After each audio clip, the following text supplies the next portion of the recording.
Mrs. Frobisher, why aren't you here? Why aren't you here at Hogwarts teaching mole studies instead of Pasty Penwright? Why aren't you here at Hogwarts helping Professor Snape make Harry's potion? Why have you left us with such inquisitive minds that we now can't use, lest we get into trouble? Why aren't you here at Hogwarts so I can talk to you? Hermione was angry. The cause of this anger was a multitude of things: Umbridge speaking to her, the security laws, Ron, Harry, Sirius Black, her own impulsiveness to ask questions and give opinions. She knew that they weren't all Mrs. Frobisher's fault, or that she could be held accountable for anything. Yet the anger she was feeling seemed like it was, and as such, with her defenses lowered and with no one else to speak to, blaming Mrs. Frobisher was good enough. Hermione sighed and tried to focus her mind on the task in hand, but it began to wander again as she contemplated what she could be held accountable for. Harry knowing more about science than she did, that was one; her and Ron going out. She ran her fingers through her hair and stared straight ahead. That should have been a happy thought, but at the moment Hermione didn't seem to know what was going on. He had avoided her for the past few days. He had missed arranged times and had made excuses not to be with her. Hermione sighed again. If he was dumping her, she would rather know than him just avoid her. She blinked around the room in which she was in. The distinctive decor should ordinarily have provoked emotions in her, but now, with so much on her mind, little of the surroundings were having any effect on her senses. She had herself to blame too, of course. If she had not opened her mouth, she would not have spent the last week carrying out elf duties and then thinking up ways in which she could make up for her transgression. Hermione shook her head, responding to her inner dialogue. She had to presume then they were not as they were. And if that was the situation, then they were back to their old selves, three friends. And if that were the case, then she had no call to have feelings of guilt and anger towards anyone. There's no good will be spent dwelling on such things. Her voice was low but severe, and she scolded herself mercilessly. This will help, she added. Then the enormity and recklessness of what she was about to do hit home.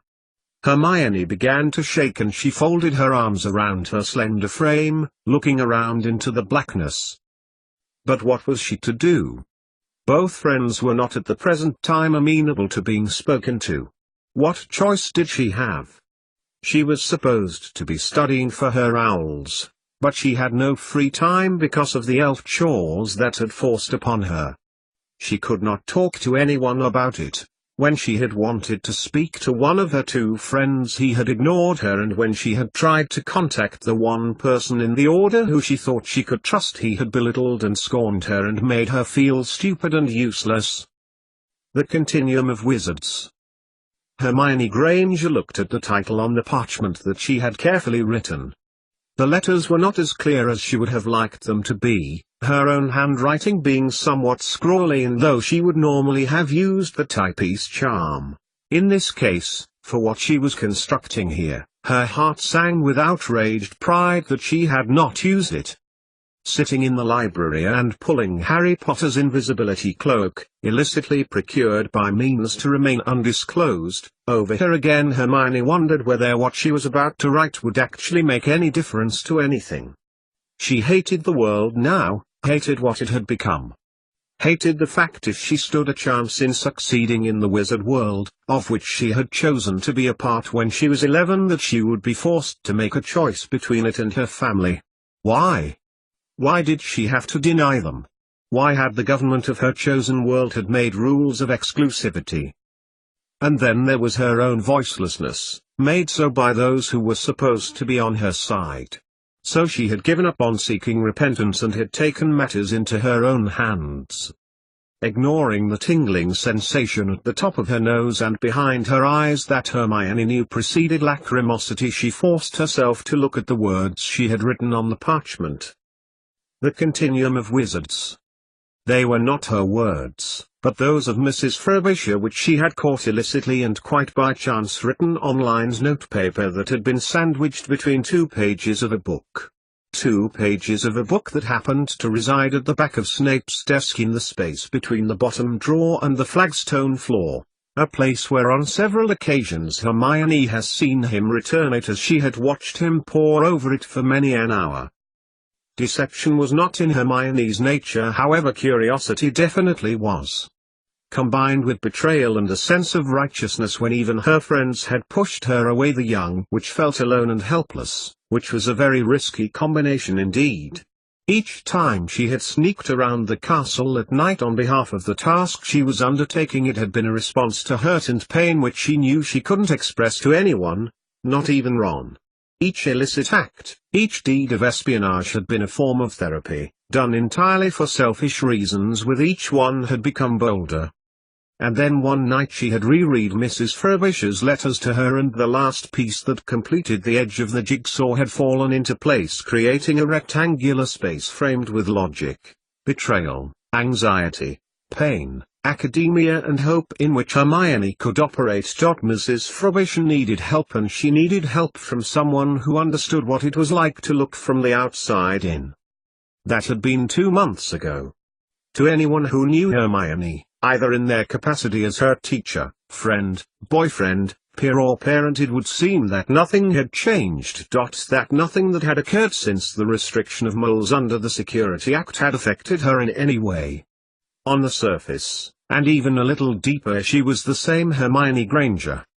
But her core had changed. It had changed significantly. She now had a reason to act as she did, as well as an outlet for her emotions. Mrs. Frobisher had inadvertently helped her, and now she, Hermione Granger, was help her in return by interpreting the information that she had recorded and committed faithfully to laboratory notes, letters and script. "Sorry, Mrs. Frobisher.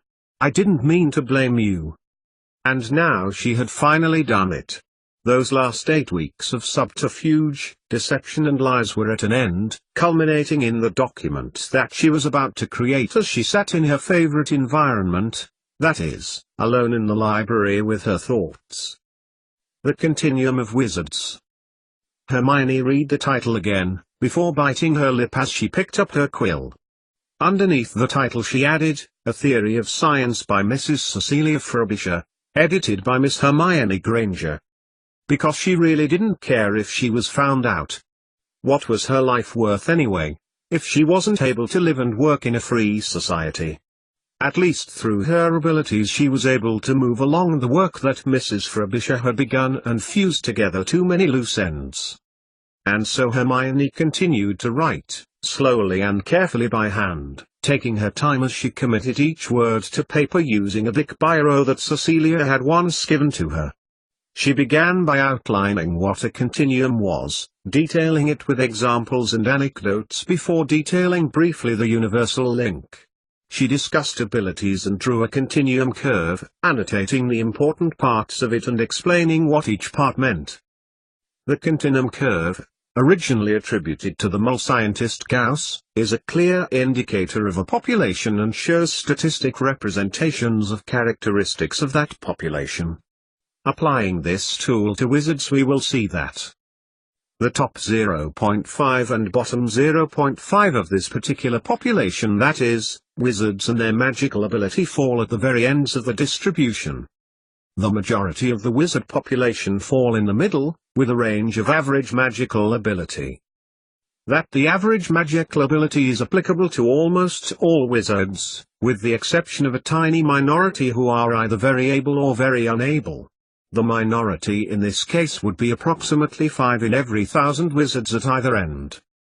This tool of science is a useful way of looking at wizard ability, for we know of a small minority of very powerful wizards, and we also know that wizards who are not very powerful, and who are wizards still, are not very powerful. The wizards who are not very powerful or able are not squibs, for these are people for whom the correct combinations of genes have not been able to activate the so-called W gene that is a prerequisite for magical ability, nor are they moles, who do not possess the W gene. They are in fact wizards who have very little power, either through lack of time to develop the appropriate skills or because of their environment. This means that wizards exist with little or no powers that might have ordinarily gone on to develop and hone their magical abilities have not done so for a number of reasons. Mrs. Frobisher suggests that some of these reasons include upbringing in a malign environment, late onset of abilities and choice of lifestyle. This is the continuum of wizards. Wizards do not just exist, but a complicated set of factors cause them to be. Suddenly, Hermione broke off and she realized that the dam of tears that she was repressing behind her olfactory glands was about to burst through. Putting down the parchment, she held her pen in her hand and felt the tears lash at her skirt like turbulent waters on a cliff face. Relief, that's what she felt, and liberty too. She had used her own abilities to help in unorthodox ways, stealing around Hogwarts, lying to her friends, invading the privacy of teachers. It was all over now. Harry would have to accept her back as a friend after reading this, she thought as she ignored the weight of his ill-gotten cloak over her head, but she wouldn't give it to him yet, not until the time was right. Getting to her feet, Hermione slipped skillfully out of the school's library, through the shortcut that she had discovered behind the suit of armor that stood outside that led to the second floor above the Great Hall. From there she crept along the corridor until she reached the teachers' quarters which she had entered more than a few times that year. Closing the door behind her, Hermione made her way along the passage, past Mrs. Frobisher's old room and, nodding politely to it, she continued until she was outside that of Snape. Substantia oblivate. Hermione pointed her wand towards the wall of Snape's room, waiting for the matter that formed a physical support and shield to the eye to disappear, and she looked fervently for the occupant of the room. No Snape, Hermione realized, holding on to the parchment she had carefully written, before pointing her wand to his locked door. Elehomera, she declared, before scurrying into the empty room through the now open door. Dropping to her knees, Hermione pulled open the bottom drawer of Snape's desk, ignoring the mysterious and gruesome contents that lay within before feeling underneath it for their wad of papers and books of Mrs. Frobisher's that she knew to be hiding within and hauling them out before spreading them messily onto the floor beside them. "Come on," she whispered to herself, as she leafed through the pages of Mrs. Frobisher's large notebook, looking for a suitable place within which to secrete the information that she had written. Finally, she found the last page that Cecilia had written, her untidy handwriting, that Hermione had long thought could do with a touch of typos. Finishing halfway down, and she slipped the sheaf of earth-shattering parchment inside, before hurrying to replace it, and then the drawer, and then remove herself back to the Gryffindor common room to replace the invisibility cloak, and then back to the girls' dorms to sleep for an hour and pretend that what she had done she in fact had not done. Hermione was scrambling back to her feet, having already accomplished the replace notes, replace drawer step of her plan before a thought hit her, and she pulled the drawer back out, taking care that the inky black substance that was lurking on an uncovered petri dish did not splash, and seized the notes again. Turning hastily to the page where she had left her parchment, Hermione grabbed it from between two of the book's pages and got to her feet, slapping it on the desk above and gripping her biro determinedly as she read her final sentence. This is the continuum of wizards. Wizards do not just exist, but a complicated set of factors cause them to be. After the word wizards she drew an upwards pointing arrow and inserted the words and mells. Then, pausing to think, Hermione drew out her wand from her robe again. Reproducto, she declared, and suddenly, where only one parchment had lain on the ebony tabletop, another, identical to the first in every way, lay unassumingly, as if it had always been there. Secreting the original parchment into Cecilia's notes again and replacing Snape's bottom desk drawer, Hermione continued with her plan of action of returning to the common room, depositing the invisibility cloak back at the bottom of Ron's bed in the boys' dormitory before slipping into her unslept-in bed. When the time was right, thought Hermione carefully as she held the second copy of her parchment tightly in her hand. That's when she would give to Harry. He would listen to her, and forgive her. her friend would know again where her loyalties lay. 88,888,888. Harry Potter looked at the information again as he lay on his bed with his four-poster bed curtains pulled tightly shut. Adjacent lay his friend Ron Weasley, with whom he had just had a lengthy conversation, the conclusion of which was clearly satisfactory, for he was now able to sleep, evidence in support of this coming from low, intermittent snores. He felt sorry for Ron, and for men in general, and had listened to his friend describe a distance that had now come between him and Hermione. Harry had very little to offer in the way of advice, but he had agreed with his friend that her disappearances and unexplained absences would concern him if he were in Ron's position. And it was strange how this change in status in his friend had made Harry feel more comfortable, so much so he had contemplated sharing with Ron his conversation with Sirius and what he was planning to do, and he would have done so had not the conclusion of his last conversation with his godfather caused Harry to take Sirius's indirect advice literally, to work things out for himself, to make decisions himself and not to seek answers from anyone else. So had started with the science Cecilia Frobisher had once taught him. There was little chance that he would understand the universal link, but he could understand the reason why the potion for him was being made. He could get to the bottom of what and when was going to happen, and he could seek answers. One answer he was attempting to seek had come to him when he was tidying his trunk. Harry looked at torn pages that Tonks had told him to tear them out of mysterious mythology. They were from Lupin's original copy. He wondered why she had done it, to keep him safe. Mrs. Frobisher wouldn't have ever had a problem with that. To protect her? To protect herself. And a thought occurred to Harry. Why had he kept it? He looked down at the words, rounded and evenly spaced, with the words Energy Light Magic running end to end as a border around the pages. They had been the originals, he knew. The one Lupin's father had kept for Raymond Lully, Sirius's relative. At the time he had agreed with Tonks that he would help. He didn't know the significance of the words made the border of the page. It wasn't to do with its scarcity factor. Reaching under the curtains of his four-poster bed, Harry's hand felt around for the book of scientists that he'd acquired through hard work in his Mole Studies lessons, now very worn and battered. He closed that corner of his mind and looked randomly through it. Joseph Black. He had been the scientist connected to energy and harnessing it in an engine, the same Joseph Black who had been in the Ministry and set up one of the harshest regimes against moles of all time. Harry's eye caught the name of another scientist. This one he had heard about. It was one of the ones that Mrs. Frobisher had made that joke about. James Watt? The inventor of the steam engine. Harry read on before reading the words, Lunar Society. He looked up, focusing on the knotholes in the wooden headboard straight in front of him. Lunar Society? He flicked open the pages to the else section where he failed to find any mention of such a society. Was this a coincidence? Sirius's ancestor, an anti-mole, had been connected to a mole scientist who had belonged to a club with the word lunar in the title. Harry looked across to his curtains before stepping out. Where was he to go? He daren't risk sneaking out, as the McGonagall had threatened him with no more Quidditch as well as suspended Hogsmeade visiting privileges, and his thoughts turned to Hermione and he wondered if he should seek her out to get her perspective.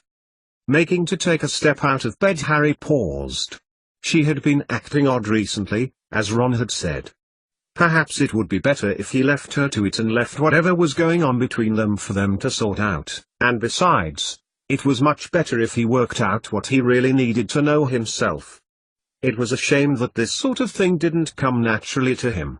Shaking the thought from his mind, Harry reached down under his bed again into the open storage case on wheels. Harry completely failed to locate his invisibility cloak. Damn. It would now mean acting on his wits. He was so used to being up at night that the presence of other teachers did not bother him. Harry shook his head and pictured the school's library in his mind. Tomorrow. I'll search it tomorrow and find out about this society, if I can. Maybe the cloak will have turned up then. closing the long draped curtains so his bed was once again entirely closed off from the rest of the universe. Harry Potter opened up his scientist's book again and read.